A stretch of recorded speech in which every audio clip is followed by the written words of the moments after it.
বিজ্ঞাপন বলতে কি, বিজ্ঞাপনের জন্য দুঃখিত। আমার কলেজের টুকটা আদরের একটা বোন, তবে বিয়ে আচ্ছা, দেব। বিজ্ঞাপন আমি দিয়ে দিচ্ছি। হ্যাঁ, হ্যালো দর্শক, সবাই কেমন আছেন? আশা করি সবাই ভালো আছেন। আপনাদের সামনে নতুন একটি চমক নিয়ে এসেছি। চমকটি হলো এই যে স্ক্রিনে দুইটা মেয়ে দেখছেন, তো একটি মেয়েকে বিয়ে দেবে। তো ছেলে হিসেবে জল্লাদকে সিলেক্ট, মানে জল্লাদ শাহজাহানকে সিলেক্ট করেছেন। তো আসলে শাহজাহান জল্লাদের সাথে কিভাবে যোগাযোগ করবে মেয়েটি, আসলে সে খুঁজে পাচ্ছে না। তাই ভিডিওটির মাধ্যমে আমাদের কাছে এসেছে যে আপনারা ভিডিওটি করে অনলাইনে ছড়িয়ে দিন, জানি জল্লাদ শাহজাহান আমাকে খুঁজে পায়। তো সেই সুবাদেই কিন্তু আমি ভিডিওতে চলে এসেছি, এই মেয়েটির সাথে কথা বলবো।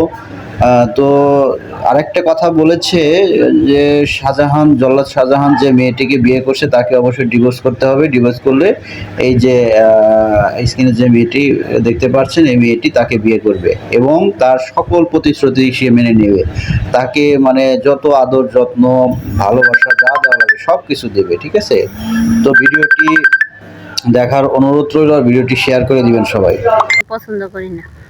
মানে বুঝছেন? টাকা পয়সা থাকুক না থাকুক, কিন্তু টাকা মন পয়সা মানসিকতা ভালো হচ্ছে হতে হবে। বেটার না, টাকা পয়সা থাকুক বা না থাকুক এটা বড় কথা না, তার মন মানসিকতা ভালো হতে হবে।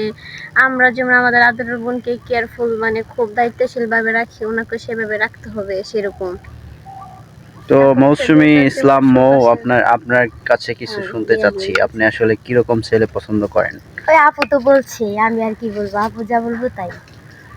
মানে আপু বলছে, আপুর কথাই কি সব? আপুর কথাই সব। তারপর মানে দেখতে কেমন হবে, মানে দেখতে কেমন হতে হবে? একটু এদিকে ঘোরেন, দর্শকদের একটু ভালো করে দেখান। তোমার মন দেখতে একটু ভালোই হবে, একবারে নিম না, মন মানসিকতা ভালো থাকবে। নায়কের মতো চেহারা হতে হবে? না, নায়কের মতো না।